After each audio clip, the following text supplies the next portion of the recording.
রকম চাপের মুখে আছে ভারতের পশ্চিমবঙ্গ রাজ্যের মুখ্যমন্ত্রী মমতা ব্যানার্জি। রীতিমতো বাংলাদেশের সদ্য ক্ষমতাচ্যুত প্রধানমন্ত্রী শেখ হাসিনার পরিণতি বরণের দ্বার প্রান্তে দাঁড়িয়ে আছেন তিনি। ভারতের কলকাতার আরজিকর হাসপাতালে এক তরুণী চিকিৎসককে ধর্ষণ ও হত্যাকে কেন্দ্র করে গত ৯ আগস্ট থেকে উত্তপ্ত পরিস্থিতি বিরাজ করছে ভারতে।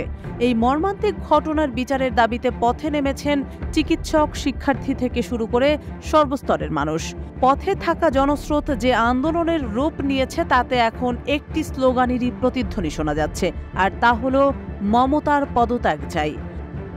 এমন উত্তাল পরিস্থিতি সম্পর্কে কথা বলতে গিয়ে আরও একবার বাংলাদেশের প্রসঙ্গ টেনে আনলেন আশঙ্কাজনক পরিস্থিতিতে থাকা মমতা ব্যানার্জি। মুখ্যমন্ত্রীর অভিযোগ, প্রতিবাদের আড়ালে বিজেপি রাজনৈতিক ষড়যন্ত্র করতে চাইছে, যার ফলে সকলে তদন্তের অগ্রগতির উপর জোর না দিয়ে দোষীদের দৃষ্টান্তমূলক সাজা না চেয়ে তার পদত্যাগ দাবি করছে। অনুষ্ঠানে মমতা ব্যানার্জি বলেন, কেউ কেউ মনে করছেন এটা বাংলাদেশ। আমি বাংলাদেশকে ভালোবাসি, কারণ ওরা আমাদের মতো কথা বলে, ওদের সংস্কৃতি আমাদের সংস্কৃতি এক। কিন্তু মনে রাখবেন, বাংলাদেশ একটা আলাদা রাষ্ট্র, ভারতবর্ষ আলাদা রাষ্ট্র। এরপর প্রধানমন্ত্রী নরেন্দ্র মোদীকে হুঁশিয়ারির সুরে বলেন, মোদীবাবু, আপনার দল কি দিয়ে আগুন লাগাচ্ছেন?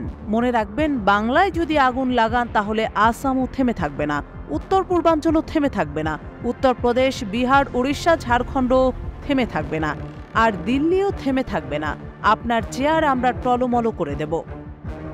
আরজি করের ঘটনার প্রতিবাদে সরব হয়ে ওঠা ভারতের ছাত্র সমাজের করা আন্দোলন এখন ক্রমেই গোটা দেশ ছড়িয়ে পড়েছে। এটির সাথে অনেকেই তুলনা করেছেন বাংলাদেশের সাম্প্রতিক ছাত্র আন্দোলনের।